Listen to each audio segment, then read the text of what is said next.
Oh. What are we doing today? We're asking questions. You came ready. So who wants to go first? On the surface, it's just a harmless, upbeat 2-minute back-to-school commercial featuring Caitlin Clark. The vibe is playful, family-friendly, and easy to forget the moment it ends, exactly what you'd expect from a typical seasonal ad. But the reaction online? Anything but typical. The backlash felt more like the fallout from a political scandal than a clothing commercial.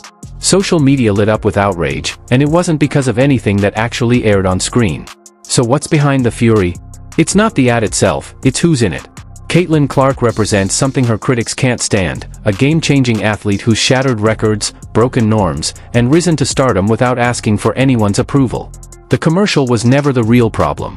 It simply gave people already looking for a reason the perfect excuse to unleash what they were holding in. There we go. First up, Harlow. Do you have a question for me? Okay, let's hear what you got. When were you my age? When was I your age? What were you like at my age? I was energetic. I loved being outside and playing with my friends. I played basketball. I played soccer. What's your favorite thing about being 5? Play sports. Play sports? What sports do you play? Gymnastics. Gymnastics. What can you do in gymnastics? A handstand. You can do a handstand? Oh my gosh. I wish I could do a handstand. Do you think you could teach me? You could teach me, okay. The video itself is exactly what you'd expect from a typical back-to-school ad. It's playful, upbeat, and yes, decidedly cheesy. Caitlin Clark sits down with a group of kids, answering light questions about everything from eating her veggies to pulling off handstands, to what life's really like as a professional athlete. It's classic brand-safe material, the kind of wholesome content that's been a mainstay of sports marketing for generations. But the internet's response was anything but lighthearted. Within minutes of the clip going live, the comment sections turned into battlegrounds. The tone shifted dramatically, from harmless fun to full-on hostility. You'd think she'd made some controversial political statement or declared war on the sport itself. Instead, it was wave after wave of accusations, dismissals, and flat outrage. The intensity was disproportionate, and honestly, baffling. That's when it became clear, this wasn't about the ad. The backlash wasn't spontaneous outrage, it was a long-simmering resentment finally finding an outlet. The ad just gave critics the cover they needed to let loose. And they didn't hold back. My mom says I have to eat my vegetables. Do you always eat your vegetables? Be honest. I actually do. I like vegetables. I'm not even lying. But my mom said the same thing when I was your age, so my favorite vegetable is probably broccoli. You don't like broccoli? Broccoli's good. Come on. I promise they're good. You just have to try them. I'm not even lying. The initial wave of criticism was as familiar as it was formulaic. Predictably, it leaned on the most overused argument in the skeptic's playbook: she doesn't deserve it. Comment sections and online forums quickly filled with recycled talking points. She hasn't even won a championship. There are better players in the league. Why is she the face of so many campaigns? These takes weren't new, and they certainly weren't insightful, they were just loud. Much of the outrage leaned on team records and win-loss stats, as if marketability could be reduced to a scoreboard. But here's the truth anyone with a basic understanding of sports already knows: championships aren't the only path to massive influence. They never have been. Popularity isn't earned solely through rings, it's earned through impact, visibility, and connection. So what was really going on?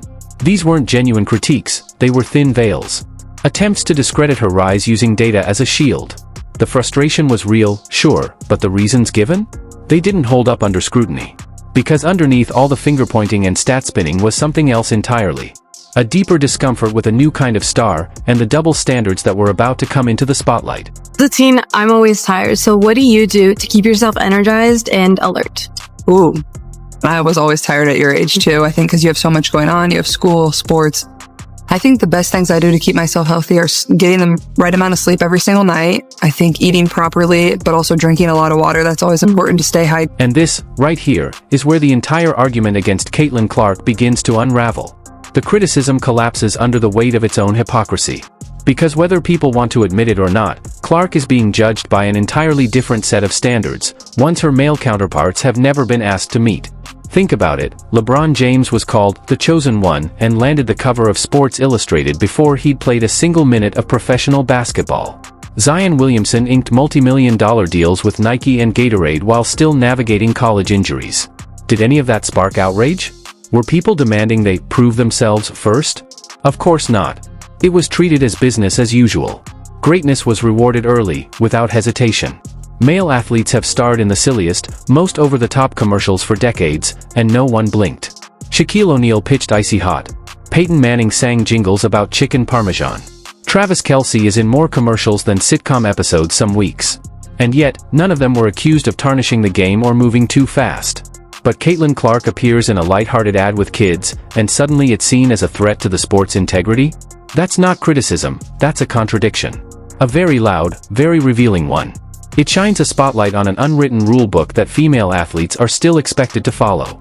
Be exceptional, but don't rise too quickly. Earn success, but don't make money too early. Above all, don't upset the hierarchy before the gatekeepers give you the green light. One thing you wish you knew at my age. Ooh. I took basketball very seriously. I always thought winning and losing was super important, but I think just having fun, like enjoy playing with your friends, just enjoy it as much as you can. What do you want to be doing at my age? Being a professional basketball player like you. Professional basketball player? Maybe you can play for the Fever. At the core of this backlash isn't just internet noise, it's gatekeeping, plain and simple. This isn't about trolls with anonymous avatars. It's about a deeper power struggle happening inside the WNBA itself. For years, a small but influential circle, veteran players, legacy media voices, and hardcore fans, have shaped the league's narrative. They set the pace, picked the faces of the league, and decided who earned attention and when. Then, Caitlin Clark showed up and rewrote the script without asking for approval. She didn't climb the ladder, they watched her skip entire rungs. With a ready-made fan base, she was filling arenas, shattering viewership records, and igniting a level of public interest the league had never seen. Sponsors didn't wait around to see if she deserved it. They saw impact. And from Nike to State Farm, to this now infamous Lilly ad, everyone wanted in. That ad wasn't just a marketing spot. It was another reminder that Clark isn't playing by the old rules. She's building a brand outside of the league's traditional gatekeepers, and that's what really rattles them. Critics love to claim she's just a product of media hype, a shiny face handed endorsements by networks and corporations. But that narrative has it backward. The hype didn't create Caitlin Clark created the hype. She was breaking TV records in college. Her games pulled primetime level numbers long before the pros came calling. Her jersey outsold every other athlete's, male or female, before she even stepped onto a WNBA court. Brands didn't build this momentum. They were just smart enough to spot the tidal wave and ride it. The argument that she's manufactured isn't just wrong, it's lazy. The demand for Clark was grassroots. She didn't need validation from the system. She became the system. And here's the irony, every angry tweet, every "she doesn't deserve it" comment, every YouTube rant claiming she's overrated, it all fuels the very machine they're trying to stop. In today's media economy, outrage equals engagement. The algorithms don't care about your opinion. They care that you have one, and that you're clicking, sharing, and commenting. So every critic throwing digital punches is just feeding the fire. The ad trends, her name dominates headlines, and brands like Lilly get maximum return. Without meaning to, her loudest haters have become her most reliable promoters. But Clark's most powerful response to all of this noise? Silence. She doesn't clap back on social media. She doesn't post passive-aggressive responses or defend herself in interviews. She just shows up, puts in work, and cashes the checks. That restraint is devastating. Critics want attention. They want a reaction. And when she gives them nothing, it flips the script, they start to look obsessive, unhinged. Her calm, composed approach sends a message louder than any rebuttal ever could: she's not here for the drama. She's here for the game. That composure is exactly why brands trust her. She represents stability in an industry where that's rare.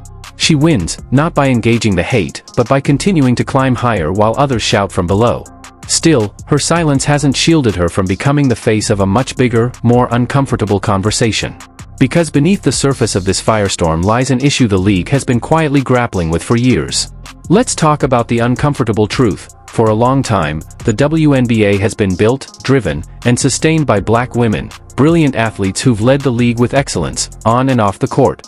And yet, many of them have never received the kind of mainstream attention, endorsement power, or media love that Caitlin Clark secured almost overnight. To some fans and even fellow players, this felt like history repeating itself. A white athlete steps into a predominantly black league and suddenly becomes the face of it all. The Lilly ad, to them, wasn't just a commercial. It symbolized something deeper, a perceived pattern of who gets elevated, who gets overlooked, and why. It's a valid, difficult conversation, one Caitlyn didn't create, but now finds herself at the center of. Whether she likes it or not, she's become a symbol in a league now wrestling with identity, equity, and control. And that brings us to a cultural crossroads. On one side, the WNBA's loyal base, fans who've supported it since the beginning. They value grit, legacy, and authenticity. To them, the influx of new, casual viewers feels like an invasion, a dilution of what made the league special.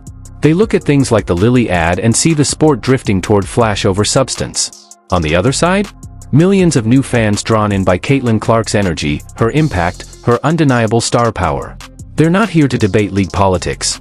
They're here for highlight reels, buzzer beaters, and a player who brings fresh eyes to the court. It's like watching your favorite underground band suddenly hit the Billboard charts.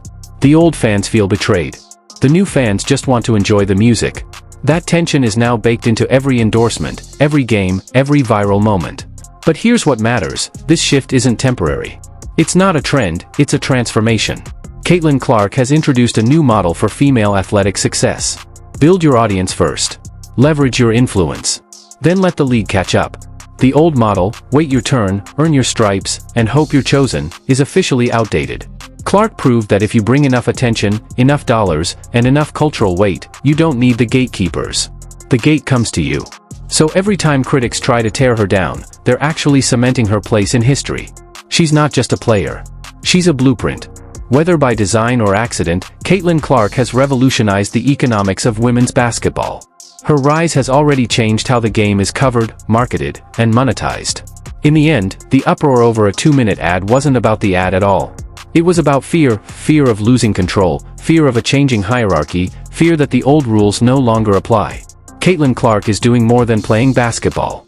She's challenging an entire system that was never built for someone like her to dominate this fast and this freely. The critics keep asking, why is Caitlyn Clark so popular? The better question is, why does her popularity scare so many people?